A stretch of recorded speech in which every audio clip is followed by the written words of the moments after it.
France Inter. L'actualité internationale passée sous les radars, c'est Christelle Rebière.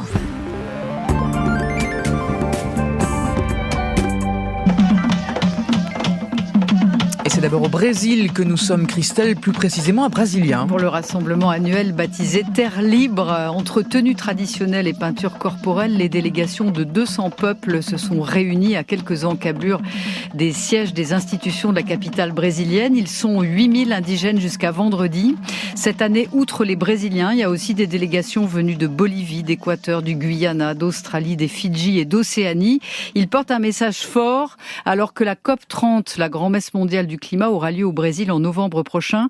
Ils exigent que les leaders des communautés indigènes et locales aient la même voix et le même pouvoir que les chefs d'État à la COP. Ils veulent aussi des financements directs pour réparer les dommages dus au changement climatique et pour préserver l'environnement.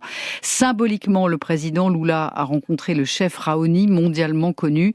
Il s'est bien gardé d'évoquer devant lui le projet d'exploitation de pétrole offshore près de l'Amazonie. Alors la phrase qu'on vient d'entendre est une phrase en Haoussa. Oui, et nous voilà partis au Niger, où le Haoussa est désormais la langue officielle.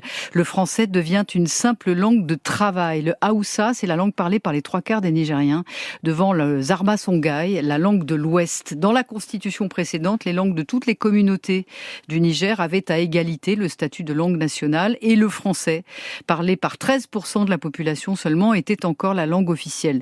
Ce changement, évidemment, c'est plus qu'un symbole.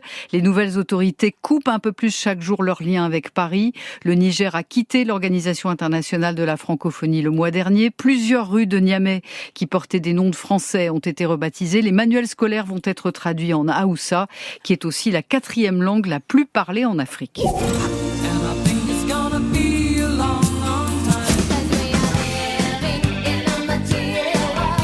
Alors, on a reconnu Elton John et Madonna. Christelle, vous nous annoncez qu'ils ne sont plus brouillés. Eh oui, 2 décennies à se faire la tronche, c'est long. Tout était parti en 2004 de la nomination de la reine de la pop dans la catégorie meilleur live aux Q Awards, décerné par le magazine musical Q.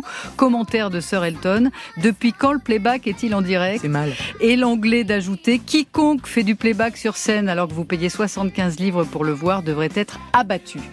La star américaine en était meurtrie. Et soudain hier, voilà la Madone qui déclare qu'elle et Sir Elton ont enterré la hache de guerre. On les voit même côte à côte en photo sur Instagram.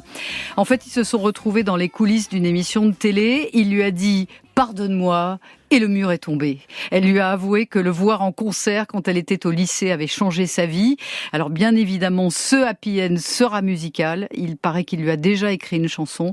On attend de voir à quoi peut ressembler l'alliage entre le Rocketman et la Material Girl. Comme quoi, sorry n'est pas le mot le plus difficile, hein, Christelle. Vous l'avez ? Absolument, je l'ai. Merci beaucoup, Christelle. Comme ça, vous pourrez revenir demain, Christelle. Merci beaucoup.